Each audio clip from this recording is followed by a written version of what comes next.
এখন শয়তান ভাবতেছে যে আল্লাহ আমাকে এত সুযোগ সুবিধা দিয়েছে, আল্লাহ হয়তো জানে না যে আমি এত সুযোগ সুবিধা পাওয়ার পরে মানুষের কি কি ক্ষতি করতে পারবো। আল্লাহ কি জানে না? জানে না, কিন্তু শয়তানের ধারণা আল্লাহ জানে না।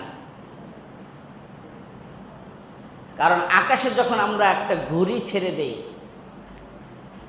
ঘুড়ির লাটাইটা কার হাতে থাকে? আমার হাতে থাকে। যে ঘুড়ি উড়ায় তার হাতে লাটাই থাকে, কিন্তু ঘুড়ি তো মনে করছে মালিক আর আমাকে কখনো ধরতে পারবে না। সন্ধ্যা যখন হয়ে যায়, মালিক ঘুড়িকে বলে আসো, নিচে নেমে আসো, সন্ধ্যা হয়েছে, আজান হয়ে যাচ্ছে, নামাজের সময় হয়ে যাচ্ছে, বাড়িতে ফিরতে হবে।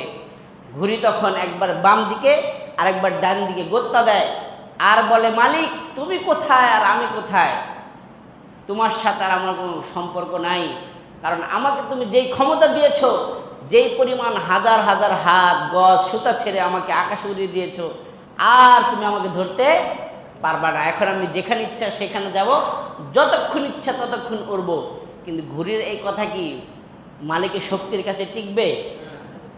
মালিক যখন বলে আসো, ঘুড়ি যখন আসে না, তখন মালিক লাটাই উল্টা করে এখন ঘূর্ণা মারতে থাকে। জোরে যখন ঘূর্ণা মারতে থাকে, ঘুড়ি যতই জোরে উড়ুক, যতই উপরে থাকুক, বাতাস যতই তীব্র হোক, আস্তে আস্তে মালিকের কাছে ফিরে আসতে হয়।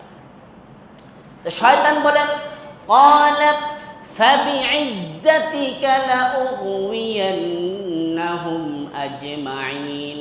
ওগো আল্লাহ, আপনি আমাকে এত ক্ষমতা দিয়েছেন, আমি যে বনি আদমের কি কি ক্ষতি করব আপনার কোনো ধারণা নাই। আমি শয়তান আপনার নামে শপথ করে বললাম লাআগুওয়িয়ান্নাহুম আজমাইন, বনি আদমের একজন সদস্যকেও আমি জান্নাতে যেতে দিব না। আমি যে আদমের কারণে লক্ষ বছর ইবাদত করার পরও জান্নাত থেকে বের হয়ে গেছি, বনি আদমের একজন সদস্যকেও আমি জান্নাতে যেতে দিব না। লাআগুওয়িয়ান্নাহুম আজমাইন, সব বনি আদমের সদস্যকে পথভ্রষ্ট করে আমি জাহান্নামে পাঠিয়ে দেব। আল্লাহ বলেন তাই নাকি? হ্যাঁ। আল্লাহ বলেন ইল্লা ইবাদাকা মিনহুমুল মুখলাসিন।